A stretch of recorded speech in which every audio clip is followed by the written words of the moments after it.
Welcome back, everyone. You are currently watching the webcast for NG2. Right now, our team is investigating, and we are expecting them to reset the clock. But in this moment, since we have a little bit of time, Ariane, I would like to take our focus and talk a little bit more about Escapade and how it's going to help scientists learn more about the atmosphere on Mars. Our friends over at NASA put together this great explainer on the importance of Escapade. Let's take a look. Mars. Once a warm, watery world with a thick atmosphere. Now, a cold, arid landscape with its atmosphere thinned out. What caused this transformation? And how could this environment affect future Mars explorers? NASA's new Escapade mission aims to find out. The Escape and Plasma Acceleration and Dynamics Explorers mission will help us understand Mars's climate history using 2 spacecraft in orbit for the first time. Escapade gives us what you might call a stereo perspective, 2 different vantage points simultaneously. This will allow us to really make measurements we've never made before. The mission is studying the planet's real-time response to the solar wind, a relentless flow of particles from the sun that have stripped away the Martian atmosphere. Escapade's twin spacecraft fly in 2 different formations to see how Mars responds to the solar wind in both time and space. The first formation allows Escapade to observe rapid changes in the Martian atmosphere caused by sudden variations in the solar wind. When we have 2 spacecraft crossing those regions in quick succession, we can monitor how those regions vary on timescales as short as 2 minutes up to 30 minutes. In the second formation, Escapade will study both the solar wind and the upper atmosphere of Mars simultaneously for the very first time. We'll have 1 spacecraft in the solar wind so we can measure what's coming in, and then 1 spacecraft closer to Mars. This will help us understand the cause and effect of what's happening when space weather comes to Mars. Escapade will also help us prepare to send human explorers to the Red Planet. For example, Escapade will give scientists more details about Mars's upper atmosphere that future astronauts will use to send radio and navigation signals around the planet. Escapade's work could also help keep future Mars explorers safe. The atmospheres can provide a shield that protect humans and other assets on the surface from things like solar radiation or intergalactic radiation. So it's important for us to understand how the atmosphere is changing. NASA's heliophysics fleet is looking at the sun's influence, and with Escapade, we'll now have multi-point measurements at Mars, which will help us have a more comprehensive picture of what's happening throughout the solar system.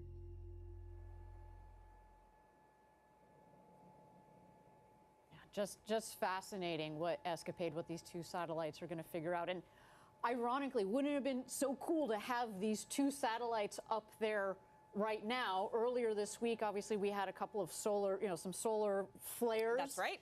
That came off of the sun, what we call coronal mass ejections, and it has just we had to play it extra safe for our customers because it can essentially, if you don't do it right, it can fry the electronics on the satellites, right? So if we had launched, and we were prepared to launch, if we had launched but then put the satellites up there and then it can't deploy its solar arrays, the computers don't turn on.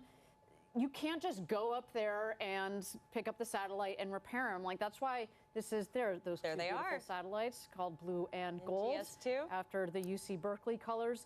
So that is why we decided to take a little bit of time. But as I said, can you imagine what these 2 satellites would have been able to observe if they were already in the Martian orbit? But for the future, they're going to be up there and taking plenty of data in to be able to do analyses, of course, for our friends at NASA and all of us that are helping build future missions to go to Mars, both for robotics, satellites, but also, fingers crossed, one day for humans. That's right, Ariane. So if you're just joining us right now, you are looking at New Glenn NG2 out there on the pad. Let's take a moment, toss it back over to the rocket while our team is investigating an issue.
All right, welcome back, everyone. You are looking at NG2 out there on the pad. You might have noticed we have reset the clock at L minus 27 minutes and about 15 seconds to go. We are recycling and resetting the clock with a new T0 of 3:45 p.m. Eastern Time. Now, while we have a little bit of time and you see New Glenn out on the pad in all of the New Glenn glory, that rocket is, we have to talk about what is sitting in GS2, and that is Escapade. Now, I actually had the opportunity and the honor to catch up with Dr. Joe Westlake to talk about solar weather effects and how that can affect satellites and what we can expect from the deployment of Escapade. Dr. Joe Westlake, heliophysicist at NASA. We are so honored to have you here with us in the studio. First off, let's talk about heliophysics. Yeah, so really excited to be here, really excited to see the Escapade launch go up, really jazzed. And heliophysics, right? So heliophysics is an interesting word. It's fascinating because, you know, one, it doesn't exist in the dictionary yet, which is really an interesting thing. We hit our slang era in heliophysics. Merriam-Webster actually just picked it up. But heliophysics is like the science of the sun and everything that it touches. So when we think about Escapade, folks would say, well, like, what does heliophysics have to do with some Mars mission? Why do we care about what the sun does to Mars? Well, you know, Escapade is a space weather mission. We're going out to ensure and protect the space weather effects on Mars, on our astronauts, on our spacecraft that are there at Mars. And as we saw over the last couple of days, space weather is kind of a big deal, right? It certainly is. Can you kind of talk about how space weather affected our launch? Yeah, so hopefully folks over the last couple of days got to see some really pretty light. The Aurora Borealis, as they call it. Just incredible, right? Stunning. You know, we saw across the U.S., even down here at the Florida at the Space Coast. Space Coast, yeah. Right, we saw red aurora sat over top of our rocket. And that's really cool, like that's a pretty light show. But what that really means is that the magnetosphere is kind of angry, right? It's got a lot of energetic particles that have come in from the sun, right? A coronal mass ejection came in, multiple coronal mass ejections came in from the sun, and they pushed into our magnetosphere, creating, you know, space radiation that can cause issues for our spacecraft, which, of course, you know, in the early days of any mission, they're a little bit fragile, right? It's sort of early days. We want to get the solar arrays deployed. We want to get the mission up and ready to go and safely out to Mars. And those early activities are really critical for us. Certainly. So for people who don't know, tell me a little bit more about the heliophysics tied in to Escapade. Yeah, so, you know, when we go out to Mars, right, we're looking at how space weather, how the solar wind, how these coronal mass ejections and flares impact the Martian atmosphere, how they impact Mars as a system, how they impact and change how, you know, atmospheric escape happens at Mars. Because Mars doesn't have the same atmosphere that we do here on Earth, right? Absolutely, absolutely. And that's always been a big question, right? When I look at the difference between our beautiful planet here on Earth and the water and the oceans and other things, why is Mars so different, right? There's a great question that relates to how Mars's atmosphere has escaped over the years, over the decades, over the millennia. And Escapade's actually going to deliver to us a better understanding of whether the atmospheric escape changes in time or changes in space, right?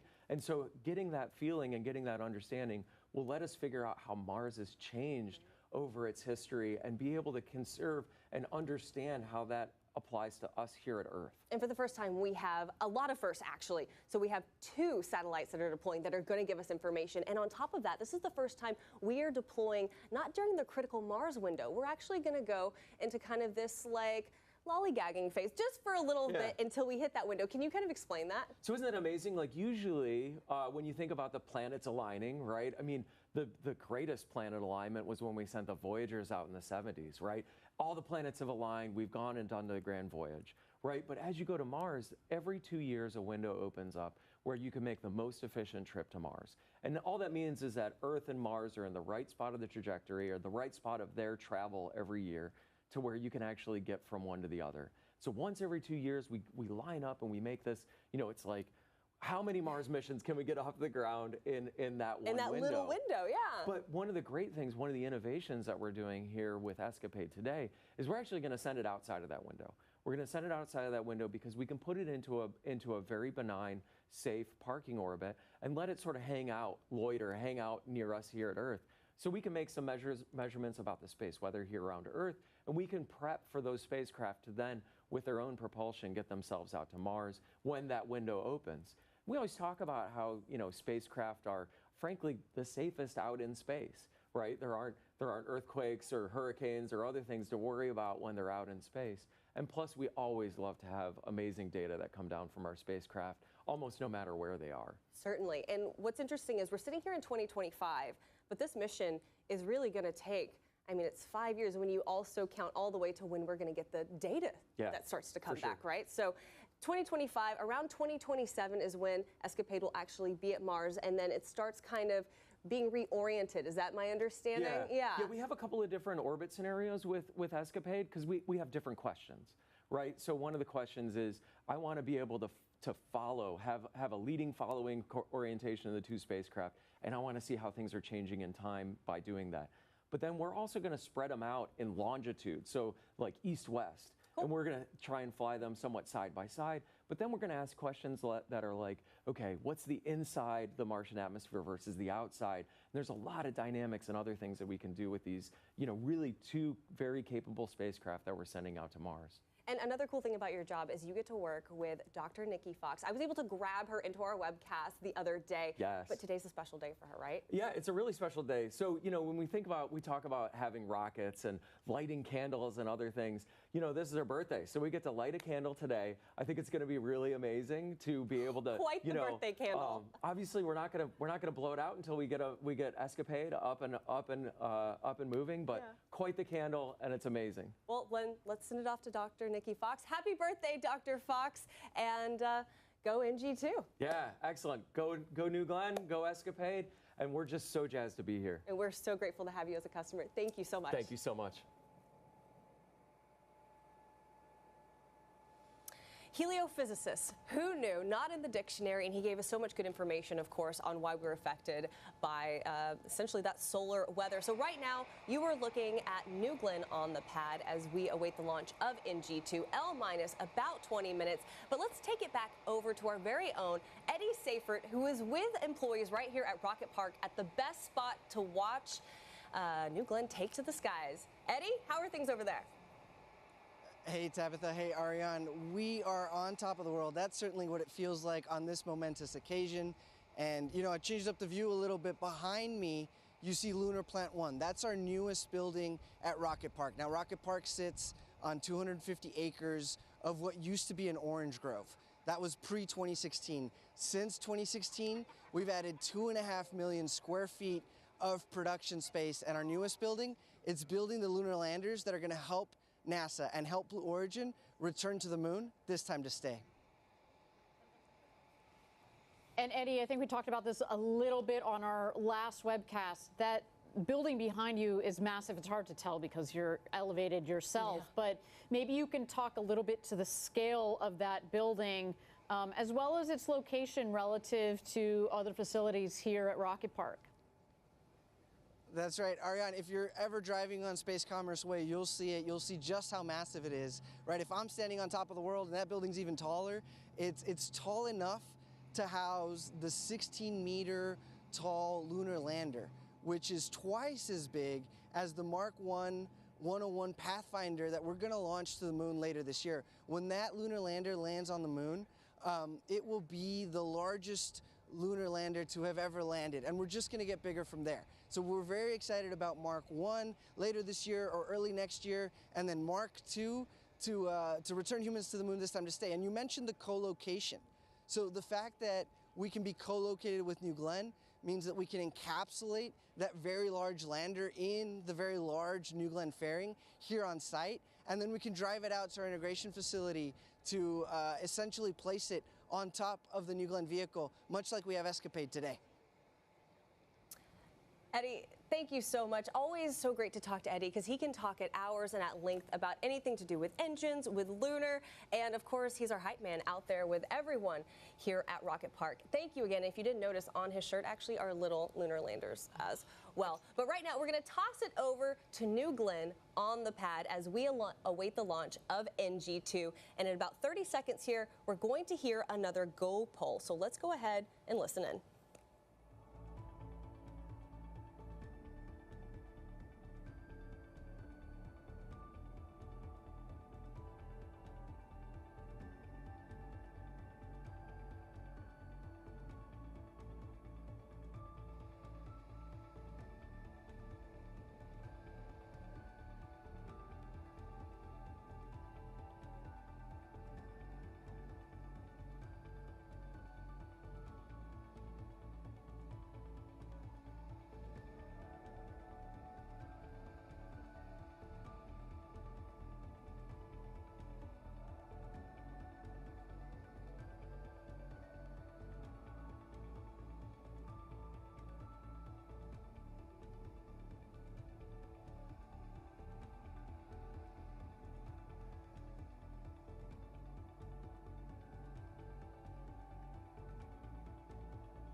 Welcome back, everyone. You are currently watching NG2. Now, we are awaiting the go poll for terminal count.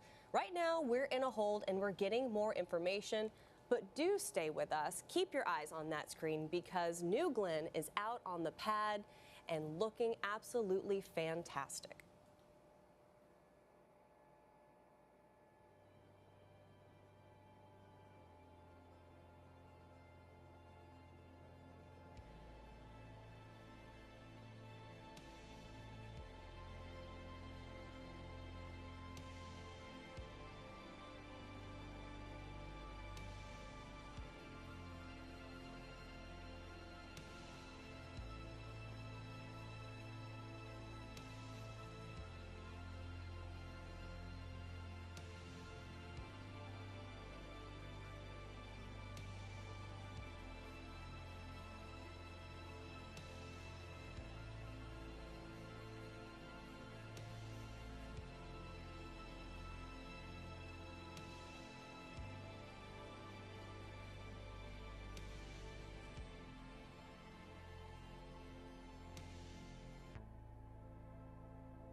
All right, everyone, you have your eyes on New Glenn. This is NG2. We're at L-18 minutes and about 40 seconds. Now, coming up at the 17-minute mark, we will have that poll for terminal count. But Ariane, right now, I want to talk about how incredible this rocket is, how unique this rocket is. Can you kind of walk through for our viewers what makes this vehicle so unique? Sure. So it's a two-stage vehicle. If you were able to tune in on Sunday, you saw a little bit of this explanation. But basically, when you talk about a two-stage vehicle, all that means for those of you that are not rocket nerds like us is that we're just stacking a rocket on top of a rocket. GS1, Glenn Stage 1, is the one on the bottom. It pushes Glenn Stage 2, the rocket on the top. And then on top of Glenn Stage 2, GS2, you see that shroud. In there, that's the payload fairing. In the payload fairing today are our payloads, NASA's Escapade, the 2 satellites. But what makes this rocket so special? We're going to land the first stage. The first stage is reusable. And what's cool about this first stage in particular is, we've had our New Shepard program, our suborbital program. We've learned so much from that rocket program. And there's actually some interesting similarities between the two, but also some differences. Up here, you see that we've put we call them now the forward fins at the top. Those help with the directional capability. New Shepard also has those. But this one, we also have the strakes. We want to be able to essentially fly this rocket back home and relight the engines. So it's a beautiful rocket. I cannot see it do its thing this first time in just a couple of minutes here. I know. And at L-17 minutes, let's listen in for that go poll for terminal count.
All right, guys, we have New Glenn on the pad, and the reason I have my computer in front of me is so I can tell you these great things. So we are go for terminal count. At L-15 minutes and 30 seconds, you are watching NG2, New Glenn on the pad, the booster so appropriately named. Never tell me the odds, Ariane, and a great day to fly. A beautiful day to fly. Looks a lot better than it did on Sunday. We were just constantly fighting the Florida weather down here. It would be sunny, and then it would be rainstorm, lightning, and then it would be sunny again. It was a lot going on, but today is a beautiful, beautiful day to fly. So as you mentioned, we're now at L-15 minutes to go from New Glenn's second launch. And Tabitha, you recently had the chance to chat with our CEO, Dave Limp, about NG2, today's mission, and what this mission means for science and for our company. Yeah, you can see Kent right there on your screen. Hey, guys, giving you lots of love right here from the desk. Also thinking about our guys in Huntsville, Alabama, Van Horn, Texas, and of course, right here in Rocket Park. Now, when I got to talk to Dave, not only did he share his message to the more than 10,000 employees here at Blue Origin, some of which you see on your screen, but also how important NG2 is to focus on for our customers. This is a really big moment for Blue Origin. Can you tell me how NG2 compares to NG1? Yeah, I think NG1 was obviously our first mission. There was lots to learn, and we did learn a lot, and unbelievably successful in that we made our goal, which was to get to orbit. This time we're going to be a little bit more ambitious, and we want to not only get to orbit, but we have our first paying customer this time with Escapade and get them off to Mars. That's the first part of our goal, and then the second part of the goal is to land the booster out on Jacqueline. And if we don't, we have more over here in the factory that we're building, but we're going to give it our best shot. Never tell me the odds is pretty fitting for this booster. We are taking our second attempt at landing it for the first time. How are you going to feel if we land it? Well, I certainly will not channel my inner C-3PO. I will be very ecstatic. I'll be on pins and needles up to that point, but it would be a huge achievement for the team and for Blue. I think that we have a good chance, but if we don't, like I said, we can build more, but I will be over the moon if it happens. Now, New Glenn is obviously just one of the many systems we have here, right? We have New Shepard, we have Lunar, we have In-Space Systems. How are all of those organizations really working together to further our ultimate goals? Yeah, I think each component of what we do has a piece of trying to get millions of people to work and live in space, and they all have their individual. But as it relates to this particular mission, a huge amount of people have put work into it. Obviously, our engines team in building both the engines for the booster, the BE-4s, and the BE-3Us for the upper stage. We also have a huge amount of work by the, obviously, New Glenn team building this vehicle, but also New Shepard has been a pathfinder. So all our avionics fly on New Shepard first so that we can get a sense of what's going on there and get a sense what it's like to have flight-ready hardware. And so it takes a whole team, and it's a very big cross-functional effort across Blue. You know, we have more than 10,000 employees here that are very excited about this moment. I'm one of them. What is your message to those who are going to be watching our webcast and be watching NG2 take to the skies? Well, I think everybody will be a little bit on pins and needles, I'm sure. But I would say that this is a culmination of a lot of work from a lot of teams. It's not the end point of our journey. Obviously, we have a lot more rockets to make and a lot more customers to make happy as we move forward. But to the extent we're successful here, I hope everybody at Team Blue takes a pause, smiles a bit, celebrates, because it'll be a great achievement for us. And we'll take that deep breath, we'll sort of embrace the moment and then move on, because we have a lot of customers waiting for us to succeed. And there's nothing that makes you happier in business and in your life when you see the smile on customers' faces. Did you ever think that you would be doing something like this in your career when you're watching your rockets launch? No? No, not in a million years. I was very happy making Fire TVs and Echoes, but it is a boyhood dream, and so to be able to have it, I kind of pinch myself every day and just amazed that I get to wake up and help this and lead this amazing team of people build incredible technology like New Glenn.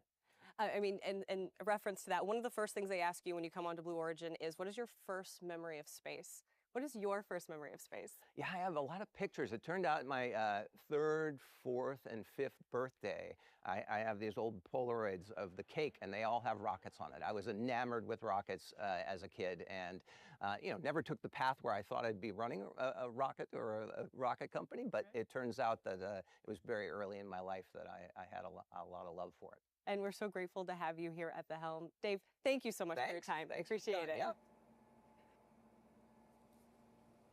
Obviously, so great to get to talk to Dave, especially when we're kind of on the edge of this historic moment. But like he said, no matter what happens today, we have lots of hardware behind us already in the works. And it's a great day for Blue Origin. And we're so proud of everyone who's been a part of Team Blue up until this point. Absolutely. And you can actually see the difference even between now, today and Sunday. They're getting ready to work on, looks like this one is going to be the next forward. We've got another forward. We've got another aft over here. So we've got a lot of rockets that are coming down the line. But we're just feeling pretty good about, cautiously optimistic. We know how difficult this is. I'm going to lose my mind if we land this booster today. Me too. But as we mentioned, we've got other hardware coming down the line. Yeah, and landing the booster, it's no easy undertaking. Now, our team, including myself, recently had the opportunity to spend a day at sea with our Jacqueline crew and learn more about the operation of landing and securing the booster. A live look at Jacqueline right there. Now, this is an operation and a moment that will change the course of Blue Origin history. Check it out. The Jacqueline is that landing platform vessel where New Glenn will come down, land, and we secure it and bring it back in. She's 380 foot long, 150 foot wide, and she's a self-propelled vessel. We are the recovery side of the operation. This is where GS1 is going to land, and actually that feather is a center point. We have to leave 4 days before launch. We check all our equipment, and we ensure that everything is working, everything is fully functional. We transit for 300 to 400 miles, depending on how far the landing location is. And once we get there, dynamic positioning allows the thrusters on board here will hold this in position within a range of about 10 feet. We'll have a couple small changes of Jacqueline's position. They're going to feed us new coordinates, right? So we might move 500 yards this direction, a little that way, but we're generally in the area. And right up to like 45 minutes or an hour before, that's our final position. When the booster lands, the ROV will come out. Once it's mated with the booster effectively, we'll start pumping high-pressure nitrogen into the booster, which will allow the detanking process to continue to make the booster inert and safe for us to operate around. These are the transit stands. These are what we actually use to secure GS1 to the deck. Each one of these units is individually controlled. We'll have 6 different operators operating them out under the vehicle, and then we're able to lock out the stands, which basically rigidizes GS1 to the LPV deck and allows us to bring it home. The complexity of what we do out here is pretty important because we operate in such an isolated environment. We're hundreds of miles offshore. We're reliant on satellite communication. The one thing about working on the ocean and in the elements, we fight it. It never wants to work with you. The best you can do is just get along with it. I hope people understand how important reusability is to this program. Us being out here and allowing us to retrieve these vehicles and bring back and reuse them, we reduce the cost, we reduce pollution. My favorite part of being Team Blue is how everybody works together as a very cohesive group. This is really, really rewarding just to kind of see everyone marching together towards one successful landing operation.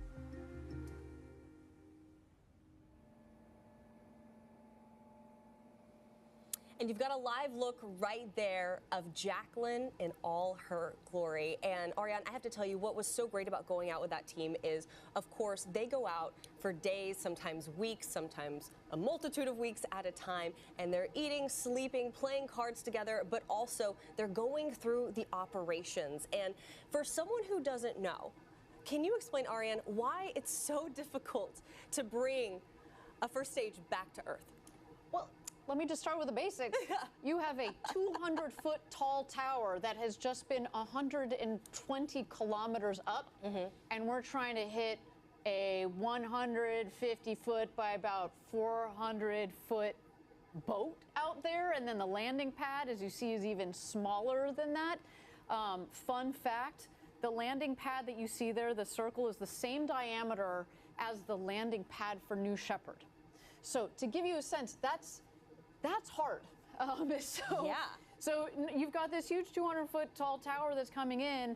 We're going to slow it down with first a reentry burn, then we're going to do another burn to slow it down, and then we're just with 3 engines, then shut it down to just 1 engine. That's right. And we do have throttling capability on the first stage, and it'll come in for a nice soft landing, because if you think about it, it was full of fuel on the way up. When it comes down, it's essentially an empty fuel tank. So while it is heavy and very tall here, there's those engines right there. The 7 BE4 engines, and the center engine is the one that's going to be doing all the hard work as it comes in just in the last seconds there. And so you don't need as much power. We can pull back on the power for a nice soft landing. And when we do, it will be an extraordinary day. But we've talked about it. This is just the beginning. It really is. We will bring this rocket back, we'll refurbish it, we'll examine it. We've got all sorts of thoughts on what we're going to need to do to refurbish the vehicle. But our whole game plan, launch, land, repeat, is to be able to flip this rocket around and fly it again very shortly here. I should say with New Shepard, we landed the first time in November of 2015. And here we are 10 years later. And here we are, well, 10 years later, yeah, but it only took us about 2 months to flip around the first rocket that had ever gone to space and back. So we've got kind of same time scales that we're thinking here. It's not going to, we want to go fast on this. And if you're taking a look at your screen, you see New Glenn on the pad, and on the upper right-hand corner, you see L minus 4 minutes and about 6 seconds. That's going to change to a T minus any moment, and that is really when the vehicle itself is starting to run on its own. We're going to start being able to hear our mission ops, Patrick Moore. AFSS timer enabled.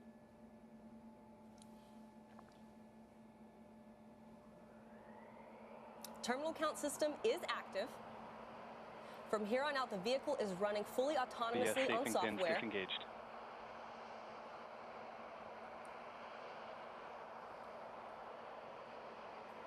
T minus 330.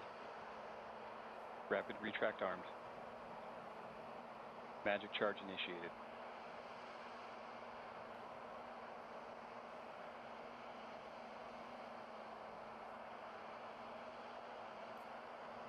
How exciting here. We're ticking down in 3 minutes. We're going to launch this vehicle to space. We're going to put 2 satellites on their way to Mars, and we're going to try to land that booster for the first time. So exciting, and a big props to our launch control team that has managed to do a recycle on this vehicle We want to fly today, Tabitha. Oh, there are the cheers. Yes, the energy is palpable. Our launch director, Megan Lewis, she's in the control room now. I know this is an exciting moment from her. There we have employees from all across the United States. This is Huntsville, Alabama. Big shout out to our teams there.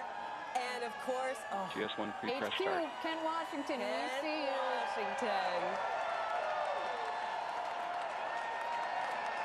All right, rocket going through its last GS2 motions tilt here, pre-press start. making sure the tanks are pressurized to their proper flight levels.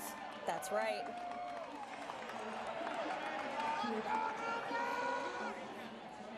A warm day in Florida, but that rocket is super cold Nice with and its chilled cool. in propellants. T-minus 2 minutes to go. LNG on the first stage, liquid hydrogen and liquid oxygen on the second stage. New Glenn looking beautiful. And there you go. Beachgoers with a great view. What makes this place so special down here on the Space Coast?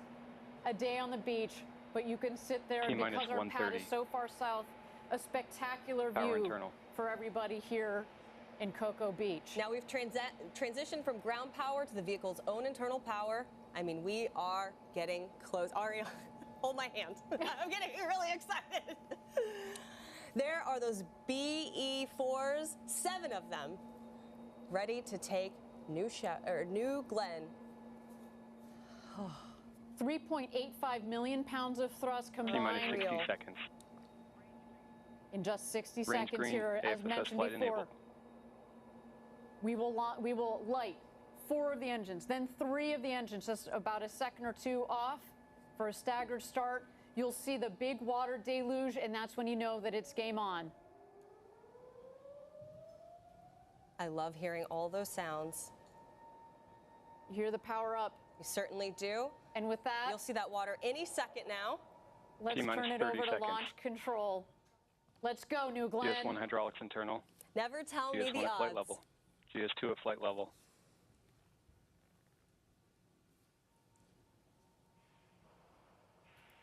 Autopilot enabled.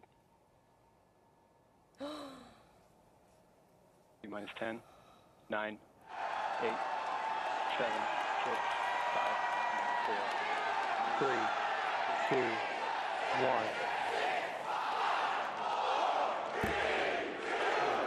Lift up, detected. First motion.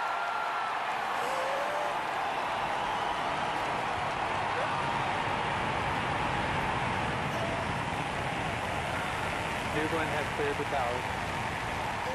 New Glenn has cleared the tower! Go, way to go! Pushing 7 good engines. 30 seconds into flight. Engine operating parameters continue to look good at full thrust. Body rate response to normal. 40 seconds in. End of roll strips now level. 50 seconds into flight. Continue to see good engine operating parameters. All set for a clean burn. We're coming up here on max Q, maximum dynamic pressure. This is the hardest point on the vehicle when it comes to the pressures and the speed. We want to see this rocket punch through that max Q. Good TVC control, good MR control. 1 minute, 15 seconds in.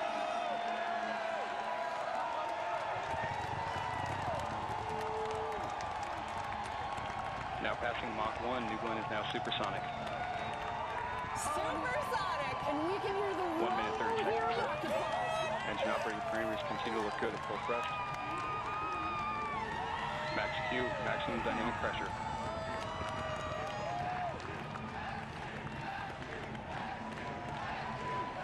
1 minute, 45 seconds in. All 7 V4 engines continue to look good. Body rate phenomenal.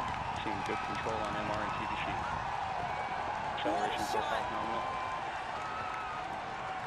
Now passing 2 minutes into flight. BE4 is unreal.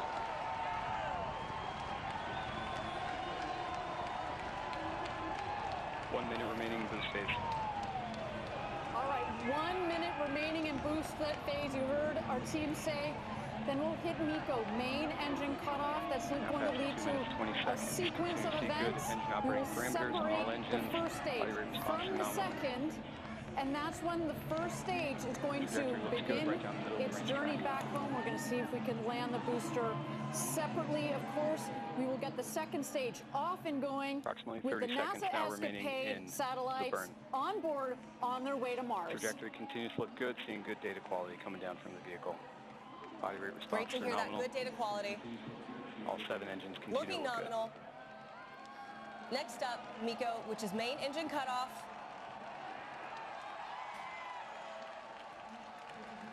The cheers are real. You can hear them all the way in here. And we have MECO.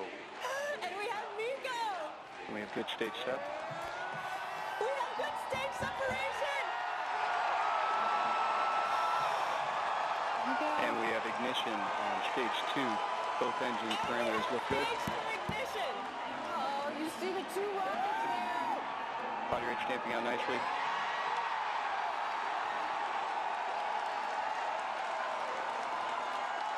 Both B3U engines look good at the high thrust set point. Body rate responses look good. 3 minutes, 43 seconds into flight. Great shot. Look at that view.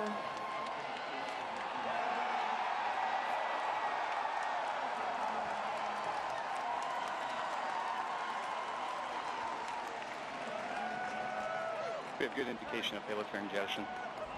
Both B3U engines continue to look good. Body rate response phenomenal. Seeing good data coming down from both stages. Great data. We're 4 minutes into NG2.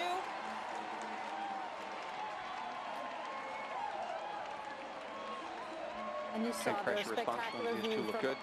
Down from our GS2. Continue to look good. This is a 9.5 minute burn for GS2. 4 minutes, 25 seconds into flight.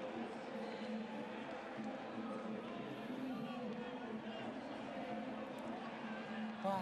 All right, at 9 minutes is when we're expecting the first stage to touch down on Jacqueline.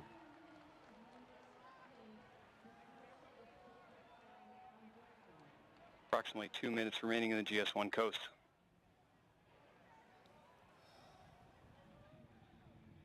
Thank you again, everybody, for joining us for NG2. So far, a nominal mission. GS2 is now 320 kilometers downrange, traveling at 2.8 kilometers per second.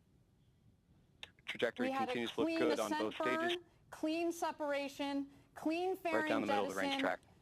Engine operating parameters on GS2 look good. Sounds like our GS2 is having a beautiful ride.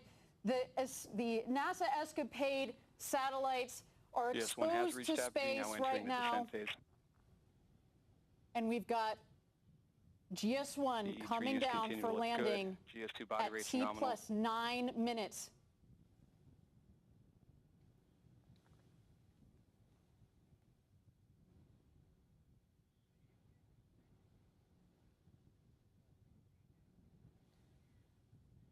One minute remaining in the GS1 coast.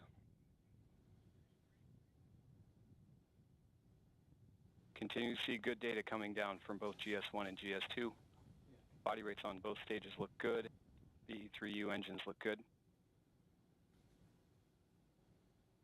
Everything looking good, looking nominal. Seeing good TVC and and MR Ariane, this control moment on coming up GS2. is an important one. Trajectory It is. continues to look good. We're going to relight the BE4 engines for the re-entry Body burn. rates knowing out on GS1. The exo turn is complete. There you go. It's about 300,000 feet, less than 100 kilometers up there, coming in for a landing on the Jacqueline, 375 miles offshore, waiting for the first time to land Blue Origin's New Glenn booster on the Jacqueline.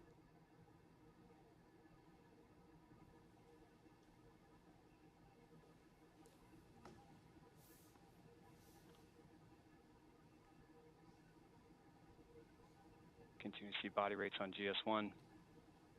That looks great. We have our booster re-entry burn. All 3 engines. no matter what happens next, we have had a good day. This is further than we made it on NG1. That's right. See indication of engine ignition on GS1. Continue to see good data from GS1. About a minute and a GS2 half engine parameters look good.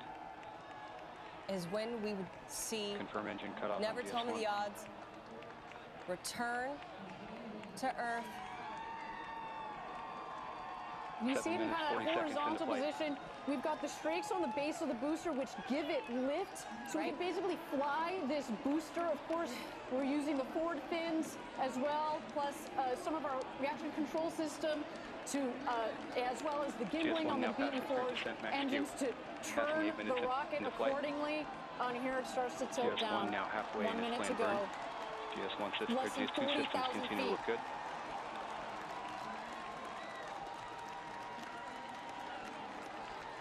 GS2 throttle down complete. Responses look good.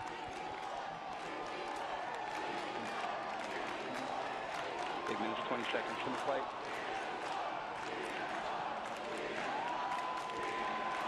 Turning back to landing burn ignition. And we have landing burn ignition. See 3 good engines. We've got our booster landing burn.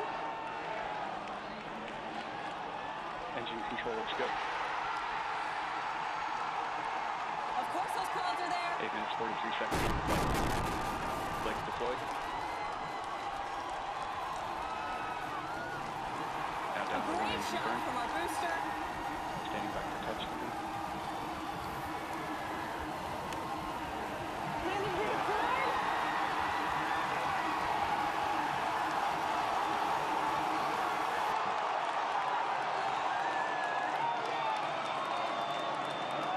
Standing back for touchdown. Touchdown to the plane.